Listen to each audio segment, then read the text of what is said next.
बिस्मिल्लाहिर्रहमानिर्रहीम। Computer science के course operating system के साथ मैं हूं मोहम्मद अमीर और आज इस कोर्स के लेक्चर नंबर 7 के अंदर डिस्कस करने जा रहे हैं प्रोसेस स्केजुलिंग। आज के हमारे टॉपिक से जो कंटेंट्स हैं उसमें सबसे पहले जानेंगे कि आया प्रोसेस स्केजुलिंग से क्या मुराद है, और उसके बाद स्केजुलर्स की टाइप्स जिसमें long term scheduler, mid term और उसके बाद शॉर्ट टर्म स्केजुलर, इनके बारे में हम लोग डिटेल से देखते हैं। सबसे पहले जानते हैं कि आया प्रोसेस स्केजुलिंग से क्या मुराद है। The process scheduling is the activity of process manager that handle the removal of the running process from the CPU and the selection of another process on the basis of particular strategies। Basically process scheduling एक ऐसी activity का नाम है जिसमें process manager जो है वो CPU से रनिंग प्रोसेस को रिमूव करना और उसके बाद नए प्रोसेस को सिलेक्ट करना ताकि वो एग्जीक्यूट हों, ताकि किस बुनियाद पे उनके पर्टिकुलर स्ट्रेटजीज की बेस पे इस एक्टिविटी का नाम प्रोसेस स्केजुलिंग है।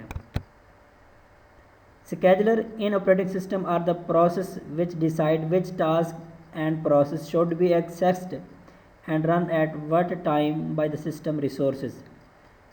बेसिकली जो scheduler है एक ऐसी एक्टिविटी या एक ऐसा प्रोसेस का नेम है जिसमें किस प्रोसेस को कब एग्जीक्यूट करना है और कितनी देर एग्जीक्यूट करना है या कितने रिसोर्सेज को यूटिलाइज़ करना है, ये बेसिकली ऑपरेटिंग सिस्टम के scheduler की जिम्मेदारी है। The scheduler are the following types. 3 तरह के स्केजुलर की टाइप्स हैं जिसमें long term scheduler, mid term scheduler और उसके बाद शॉर्ट टर्म स्केजुलर। सबसे पहले देखते हैं कि यार लॉन्ग टर्म स्केजुलर क्या है। Long term scheduler is also known as job scheduler. It select the process that are to be placed in ready queue from the secondary memory. अब long term scheduler basically वो scheduler है जिसमें secondary memory से किसी भी process को execution के लिए मेन मेमोरी के अंदर प्लेस करना है। The long term scheduler basically decide the priority in which process must be placed in main memory. इस स्केजुलर का एक और अहम जिम्मेदारी ये है कि किस प्रोसेस को प्रायोरिटी के बेस पे मेन मेमोरी में प्लेस करना या लोड करना है। Process of the long-term scheduler are placed in the ready state because in this state the process is ready to execute, waiting for a call of execution from CPU which takes time। That's why this is known as long-term scheduler। अब इसे long term scheduler इस वजह से भी कहते हैं क्योंकि इसका काम सेकेंडरी मेमोरी से प्रोसेस को मेन मेमोरी के अंदर लोड करना है। वहाँ प्रोसेस एग्जीक्यूशन के लिए काफ़ी देर वेट कर सकता है, इसलिए इसे लॉन्ग टर्म स्केजुलर कहा जाता है। नेक्स्ट है mid term schedulers. It places the blocked and suspended process in the secondary memory of a computer system. Mid term scheduler का सबसे अहम जो रोल है वो ब्लॉक या सस्पेंडेड प्रोसेस जो किसी भी रिसोर्स की वजह से या किसी और वजह से सस्पेंड या ब्लॉक कर दिए गए थे, उन प्रोसेस को अगेन सेकेंडरी मेमोरी में वापस भेजना और उन प्रोसेस को अगेन से रिज्यूम करके CPU से एग्जीक्यूट करना, ये बेसिकली मिड टर्म स्केजुलर का रोल है। The task of moving from main memory to secondary memory is called swapping out. एक ऐसा टास्क जिसमें मेन मेमोरी से प्रोसेस को अगेन सेकेंडरी मेमोरी के अंदर भेजना उसे स्वैपिंग या स्वैप आउट कहते हैं।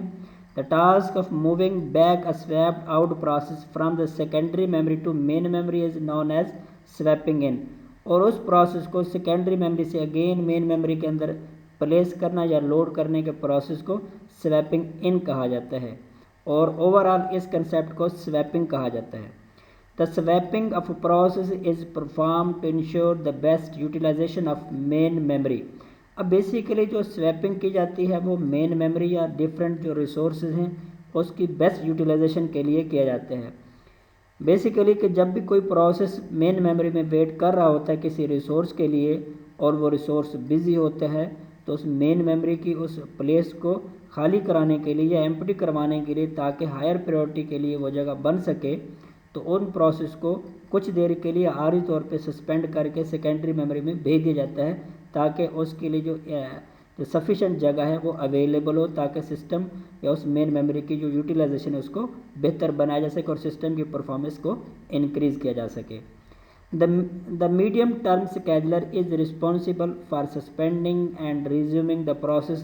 मिड टर्म scheduler का सबसे इम्पोर्टेंट टास्क क्या करना है, जो प्रोसेस सस्पेंड हो चुके थे उनको अगेन से रिज्यूम करना, या उन प्रोसेस जो कि वेट कर रहे हैं रिसोर्सेज को उनको सस्पेंड करना है।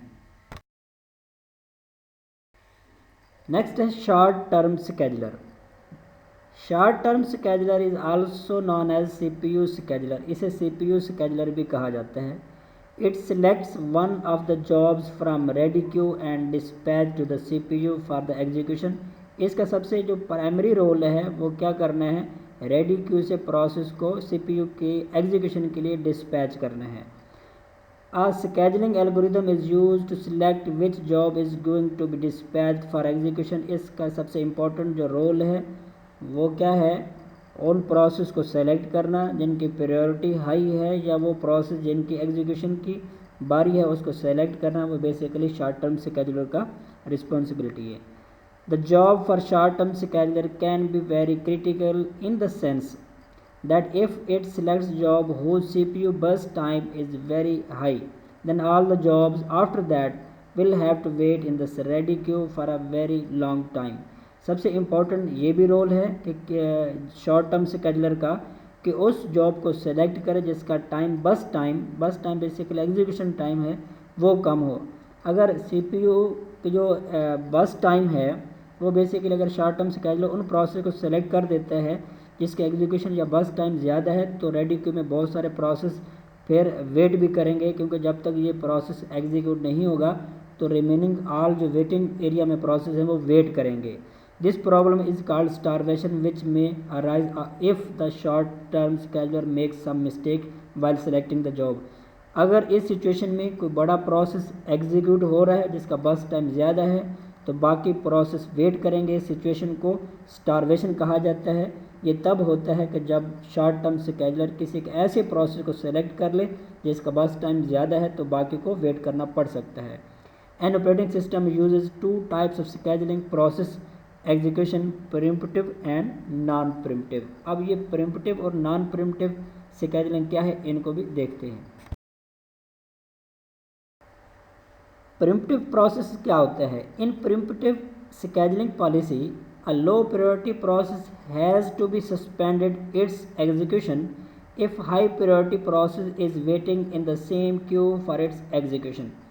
अगर कोई प्रोसेस एग्जीक्यूट हो रहा है और रेडी क्यू में उससे हायर प्रायोरिटी वाला प्रोसेस वेट कर रहा है तो फिर जो रनिंग प्रोसेस है उसको बेसिकली सस्पेंड कर दिया जाता है। इस तरह की पॉलिसी को प्रिम्पटिव प्रोसेसिंग या प्रिम्पटिव scheduling कहा जाता है। सेकेंड है non preemptive process. In non preemptive scheduling policy process are executed in first come first serve basis which mean that next process is executed only when currently running process finishes its execution. Non preemptive process या scheduling में जब भी कोई process execute हो रहा है, अगर आप जब तक वो अपनी एग्जीक्यूशन कंप्लीट नहीं कर लेता तब तक किसी और प्रोसेस को एग्जीक्यूशन के लिए चांस नहीं दिया जा सकता। तो इसका मतलब है जो प्रोसेस सबसे पहले आएगा उसकी एग्जीक्यूशन पहले होगी और उसके बाद में आने वाले प्रोसेस की एग्जीक्यूशन भी बाद में होगी, और ड्यूरिंग एग्जीक्यूशन किसी भी प्रोसेस को सस्पेंड नहीं किया जाएगा। इस तरह की सिचुएशन को क्या कहते हैं, नॉन प्रिम्पटिव scheduling कहा जाता है। उम्मीद करता हूँ आज का लेक्चर आपको समझ आया होगा। मिलते हैं नेक्स्ट वीडियो में, तब तक के लिए अल्लाह हाफिज़।